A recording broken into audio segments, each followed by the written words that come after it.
Okay, time to talk about the ACT writing test. And you might be wondering, wow, do I really have to do the ACT writing portion? And normally it would be optional, but when you take the ACT through the school on March 2nd, it will not be. So you'll be taking the writing portion. Most colleges do not require it, but it's a really good thing to include, especially if you score well. So let's first talk about the writing prompt because that's what you're going to see. You're going to get the writing prompt, and then you're going to get some planning sheets, and then the opportunity to actually write an essay.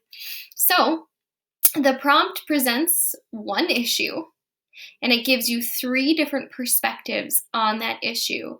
Usually, those perspectives are for, against, and a mix of both. So usually it's something like agree, but with caveats. So you are going to be asked to pick a side and defend your side. This is a persuasive essay. And it also you will need to explore how it relates to at least one other perspective. So the easiest way to do this, the way I recommend completing the writing portion of the ACT, is to pick either the for or against, not the mixed opinion perspective, just because it'll be the easiest to argue, most clear cut.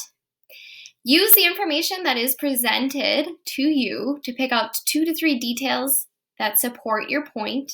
And these are going to be your first couple of body paragraphs. And then you're going to use your third body paragraph to explain why the other side is wrong.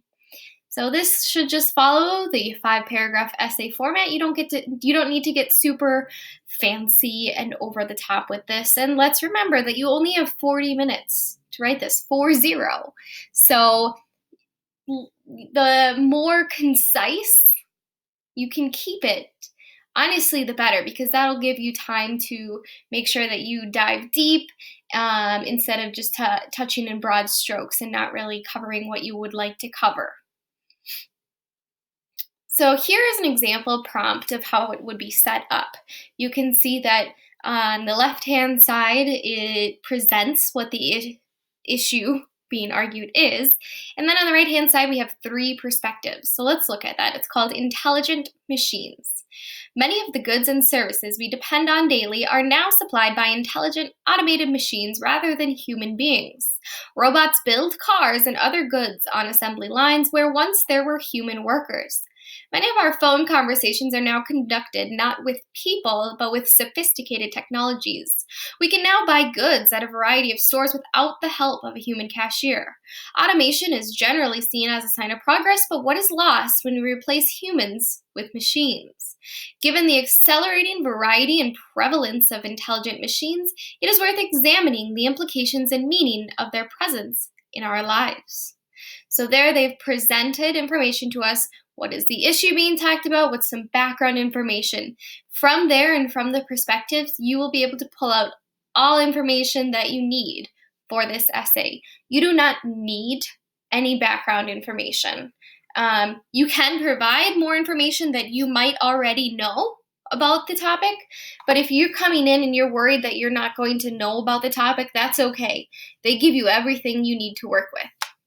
Then you will see it tells you to read and carefully consider these perspectives. Each suggests a particular way of thinking about the increasing presence of intelligent machines.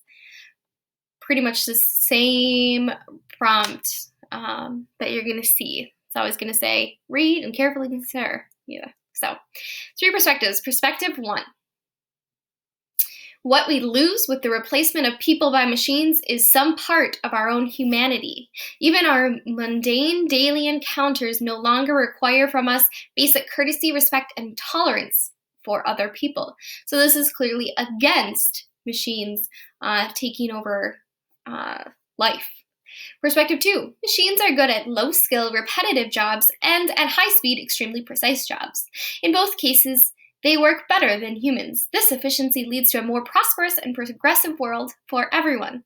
So this is clearly arguing for intelligent machines, arguing the benefits. Perspective 3, then we can guess, is going to be a mixed perspective. So it says, intelligent machines challenge our long-standing ideas about what humans are or can be. This is good because it pushes both humans and machines toward new, unimagined possibilities. So it's not really taking a side for or against one thing or another, not saying out and out this is good, but it is saying, it challenges us and makes us think, pushes us towards progress, whatever. So you can see why I say either perspective 1 or 2 as for or against would be easiest to argue for. And that gives you the chance to say then why the other perspective is wrong. So, for example, if we're choosing perspective 1, to say when we replace people with machines, we're losing a part of our humanity, you could also say some people might argue that machines have precision that cannot be replicated by humans, but they also cannot replicate human emotions and the basics of humanity, or something like that. Okay? So the rubric breakdown is as such. First, we have the ideas and analysis, and you really want to make sure you have a strong thesis statement where your perspective is clearly established. You need to engage with multiple perspectives. So again, for and against is usually the best way to do that. And then relevant content. How do your points fit the issue? Explain, explain, explain. Okay, so you gotta, what's the acronym they teach you in elementary school? P, point, explanation, elaboration, something like that. So think about that as you go, that you need to pee your way through the essay. The second part of the rubric is development and support. This is obvious, right? Explain your reasoning, explain your reasoning, explain your reasoning.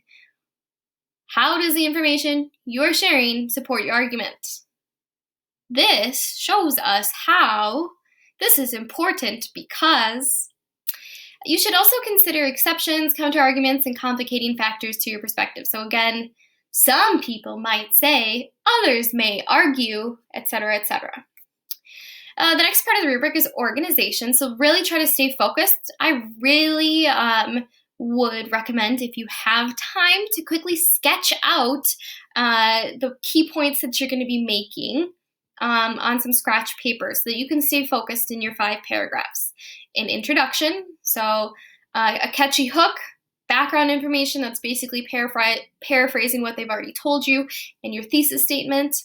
Then 3 body paragraphs, each supporting a distinct idea. So maybe one thing robots do well, another thing robots do well, and why they aren't replacing our humanity, and then a conclusion, right? And don't forget transitions in between paragraphs. So next, then, how for, etc. And finally on the rubric, we have language use and conventions. So you want to use strong, clear word choice, but really, really, really do not try too hard and don't use words you don't know. Okay, they're not expecting you to have a dictionary available, and it's not that strict in terms of spelling. Okay, as long as you are clearly trying, they can understand what you're saying, it's fine. Make sure to try to vary some sentence lengths and types. Consider your audience and purpose. So again, this is strong, persuasive voice, no first person, academic writing. Again, using grammar and mechanics as accurately as possible. Some mistakes are acceptable, but should not affect the understanding.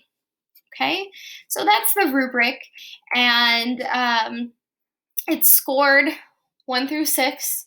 You have 2 scores, so 2 independent people who read your essay, and whatever they both give you will be added up to your total score out of 12. This is apart from your other ACT score, so while English, reading, math, and science add up to a composite score, writing is not included in your composite score. So you do not need to worry about how writing will affect your overall score. All right, so those are my quick tips and introduction to the ACT writing test.